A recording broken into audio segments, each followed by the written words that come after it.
Hey Internet, it's RJ. Welcome back. Thanks for tuning into the show today. Now, today is Sunday, so you know what that means. We're going around the net with all the news you can use in the week that was in credit and finance. And so on the docket for today, we have the return of a card that was once retired, being Paceline. We have everyone's favorite budgeting platform, Mint, also being sunset. We have some interesting losses from the House of Diamonds balance sheet, as well as a few other big banks. And we have the CFPB taking aim at those fintech payment wallet apps. So we will break it all down for you and more. So of course, if that sounds interesting to you, then go ahead, press the subscribe button, and let's get to work. Now, first things first, we will lead off with the return of a card that was it wasn't super popular, but it was an interesting concept, and that is the Paceline credit card. Now, Paceline was a card, I'll put the old version on screen for you, but Paceline was a card focused on, health and wellness and tying that into finance. And the card was interesting, but the interesting perk about it was actually the intro offer, because instead of just earning, money or points, what it allowed new card members to do was to buy an Apple Watch. I think it was up to like a $500 Apple Watch you could get. You could buy a more expensive model, but then over the course of the full first year, as you hit fitness goals, they would give you a credit towards that watch. So if you'd have to pay for the full watch up front, but if by the end of the year you completed every fitness goal per month, then you would basically have gotten a free Apple Watch, again, depending on the model that you picked. I think you could go up to like the bigger one in aluminum at least and be fine. Stainless steel a little bit out of their budget. So when Paceline had sunset this card, their press release kind of alluded to the fact that they could potentially be back, and now they are. We don't have any details on it. There is a wait list for it, and the card does look refreshed and a cooler new design. So more details to come. We do have a full video on Paceline as well, so I imagine in the coming months we will have to make a refresh for that. But again, always good to have options. Now, in addition to that, talking about options, we move over to the BILT Rewards card. BILT Rewards card, of course, being everyone's favorite credit card, the only credit card that you can use to pay rent with. Well, it's really more of a travel card at this point, and they are adding a new travel partner for transferring BILT points out to them. So now you're getting Marriott as an option to transfer your BILT points out. Now, overall, if you go by TPG's valuation, I think they're putting BILT points at 2 cents per point, and then Marriott points are generally around 0.8 cents a point. So, you can make the argument there are better uses for your BILT points, but at the same time, as I always say, if you like Marriott, this is an easy way to earn Marriott points. Send them over there. The pushback on this generally comes from the people who say, well, BILT also has Hyatt as well, and Hyatt is generally better valuation-wise. But again, if you like Marriott, then you like Marriott, and I still say that's a fine transfer if you like it. But either way, it is nice to see that we have options with our BILT points as they continue to expand out. And as I've said before, I'm still interested to see, as with BILT being a Wells Fargo card, they have so many good transfer partners that other people don't have, or so many options, that I would love to see Wells Fargo try to tie into the BILT travel system versus kind of reorging their own. I don't know how that would work, but I imagine it can be done.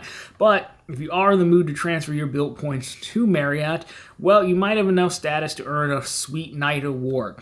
And if you can earn Sweet Night Awards, well, then you should know that these are changing. So Marriott put out a press release. Again, these are like perks that you can kind of choose from when you do a certain amount of stays. You hit a certain status, you can choose a few different things, and one of the things you can get is like Sweet Night Awards. These aren't the free night certificates that you're probably most accustomed to that come with some of the Marriott credit cards. Well, the Sweet Night Awards are changing, so here's the press release from Marriott to take a look at. And it's kind of interesting. So, beginning in 2024, they don't give a specific date, just early 2024, Sweet Night Awards will be called Nightly Upgrade Awards and will include these changes. Number one, participating brands will be expanded to include the Ritz-Carlton, Edition, Aloft, Element, and Pareto Hotels. Probably said that wrong. Number two, Marriott Bonvoy members can access nearly 20% more room inventory when redeeming their rewards for upgrades, including premium rooms and suites with features like oceanfront views, balconies, and extra space. And number three, upgrade requests will be confirmed closer to check-in, starting 3 days prior to arrival. Now, of course, we do have the full press release over at ProfitableContent.com. This is kind of funny to me because I think it was Frequent Miler or OMET. Someone basically, their article was like, Marriott's basically just saying the quiet part out loud. And they didn't change a whole lot. Really what they said was, you know what? People complain that it's called a suite night award, but we don't always give you a suite. So instead of just giving you a suite, we'll just change the name to more accurately reflect what you could get. Sure, you could get a suite, but it's a type of upgrade, and they, added some level. Sure, suites are in there, oceanfront views, that thing. So I think that's kind of funny. Having more properties and more inventory is always nice. I think we'll have to wait and see how that translates to the real world use cases and bookings. But overall, I would say interesting changes. I don't think they're that dramatic. I really just think it's a name change around a few things that sound like they could be nice, and they might be. Again, we just have to wait and see how that goes. So if you are a big Marriott loyalist and you do use the Suite Night Awards or under their new name now, let us know what your experience has been with that and what you're kind of hoping for, especially with these new properties and more inventory added into the list. So that's more than enough travel for me. Let's take a pause and move over to technology. Specifically, we are talking about Mint. Now, Mint, under the Intuit umbrella, is largely like a budgeting app platform, you could say. I have Mint. The only thing I've ever really used it for is to check my Chase 524 stats. It is really good for that. But since it is under Intuit, Intuit is saying, hey, we're going to sunset Mint, which just means we're going to shut it down, and Credit Karma, which is also under the Mint umbrella, will be the main platform. Now, of course, they have TurboTax and other stuff under Intuit as well. So here's a press release for the sunsetting of Mint to take a look at. So we are reimagining Mint as part of Intuit Credit Karma, expanding collective capabilities to deliver upon our mission of championing financial progress for all. Mint is going away, and we have phased communication and user migration by design, so the product team can ensure a smooth transition for Minters. Didn't know you were called Minters, who decide to onboard to Credit Karma. Doing an intentional and phased rollout ensures Minters have an optimal experience when moving to Credit Karma. So overall, at least it sounds like they will be porting over potentially some of your information, because again, the way to get accurate information from Mint is to link a lot of external accounts to it. I think years and years ago I did a video on Mint, and I tried to set it up accurately, and I've linked some things to it. You can link mortgages, car loans. It has like an integration with like Redfin, I think, that will show you like the valuation of your home, which is always usually inflated, but they still tried, and it can integrate with your credit cards and such like that. And so for me personally, I just got to the point where I have so many. Every time I get a new card or a new account, I'm not really going to go in and update my Mint. So I stopped keeping mine up to date long ago. I do think it is a good platform because many people don't have the amount of accounts and cards that many of us have. So for that, having one spot in an aggregator, pretty good.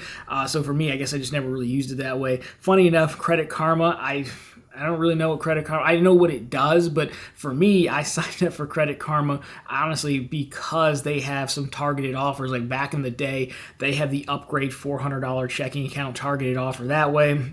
I think I got my Wells Fargo autograph card at $300 or 30,000 points through Credit Karma as well. So I don't know a lot of people signing up specifically for the targeted ads, but that's the only thing I've ever used Credit Karma for. It doesn't really make sense, I guess, to spread resources between the two when you could just merge them into one, basically. So again, I think it'll just be interesting to see how easily they make moving your old account over for people who have set everything up. If they can do it seamlessly, then I think it's fine. Probably going to be the same thing, just a different, place, or even they could do single sign-on, so you don't even have to make a new login. But there you go. I know some people are sad about that. So let me know what your favorite budgeting or money management aggregator platform is down below. I would love to see what you're going. Maybe I can check some out and at least give it another shot at staying up to date. Now, two more stories here, both of which pretty interesting. So, we love a good House of Diamonds story. We report the good. We must also report the not so good, to at least give the illusion of being unbiased.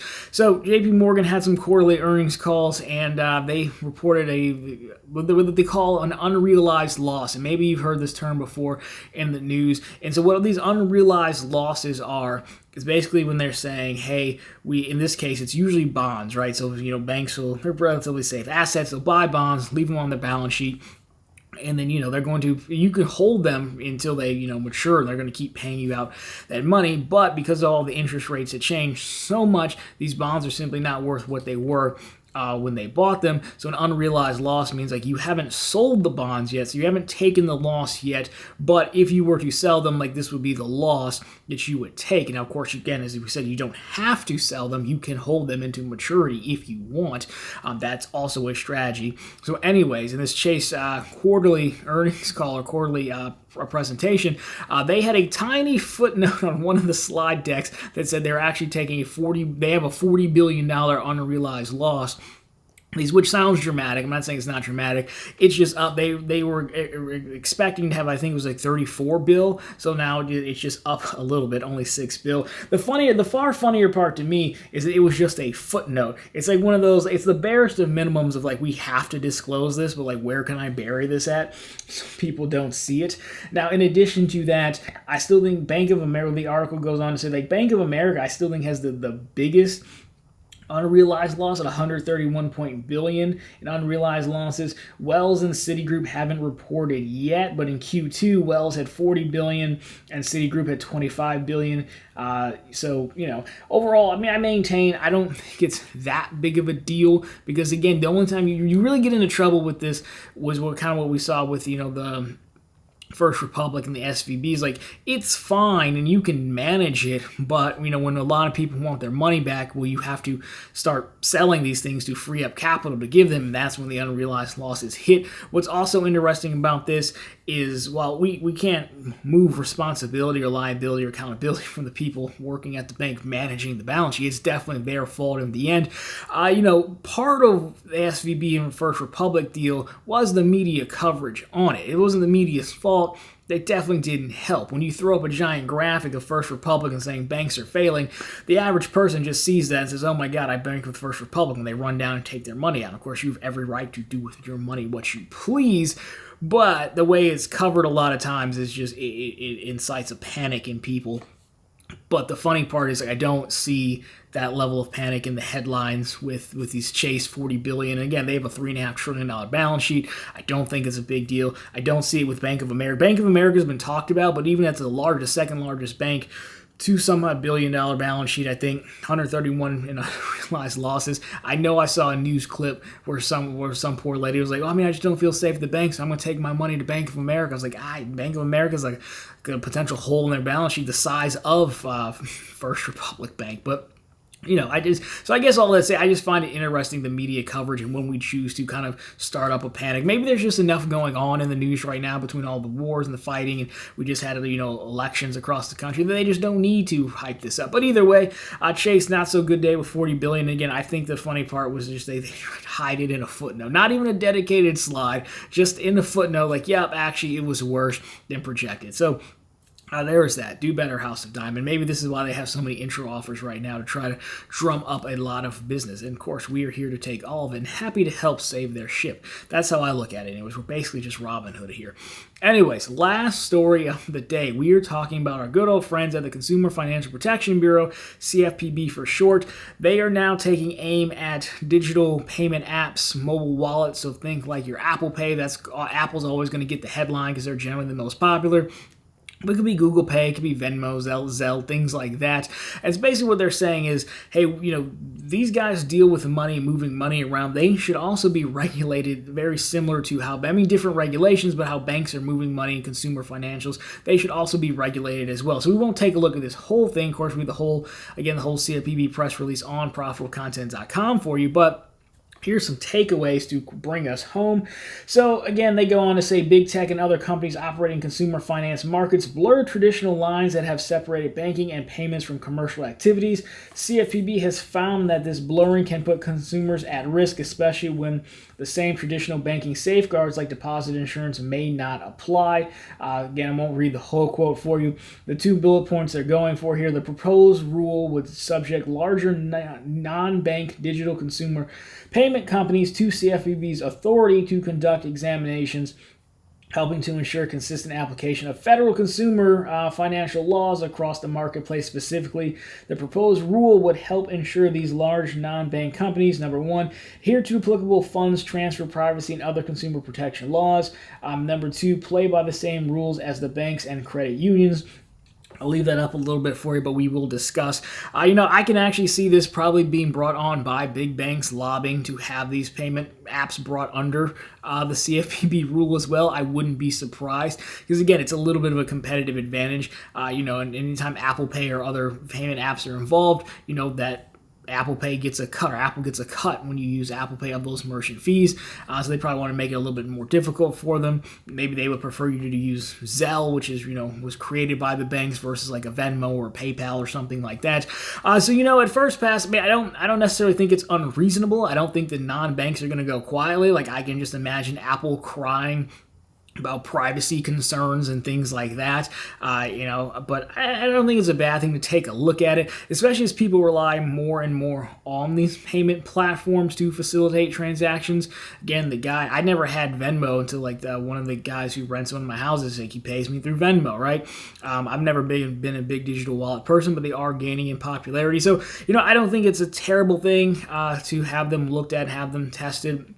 Honestly, as a consumer, I've used the CFPB before to help me out against banks. I think they're one of the government agencies that's seems pretty good. Now, of course, I didn't directly go against them, but when I've worked at banks where we were up against them, and of course, I definitely felt differently on that side of it. But as a consumer, I think they're fine. Kind of like the FDIC. The FDIC, again, back to our last story, when those banks collapsed, they moved very quickly. Like, they took them over, on a Friday, and they were back open running on a Monday, so people get their money, and you can't even really count the weekend for money transfers anyway. So there are some areas, I guess, of the government they tend to work okay. So I wouldn't be opposed to this. I think we have to see them spell out more exactly what it means.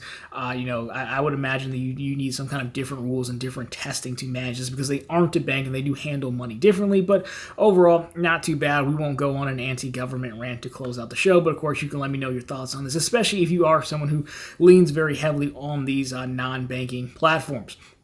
Anyways, guys, that has been the news for this week. So, of course, if you liked it, drop me a thumbs up down below. If you found it particularly interesting, consider subscribing to the channel, as we're posting content just like this every single week, and right back here every Sunday with all the news you can use in the week that was in credit and finance. And, of course, every single day over on ProfitableContent.com. That is the channel's blog, where we have news stories just like this. We have the latest bank promotions in case you would like to contribute to these unrealized losses by getting some money of your own. And, of course, we have credit card offers, including all of those very high, very lucrative Chase offers on the Ink cards, and that Freedom Unlimited double cash offer while it's still going on as well.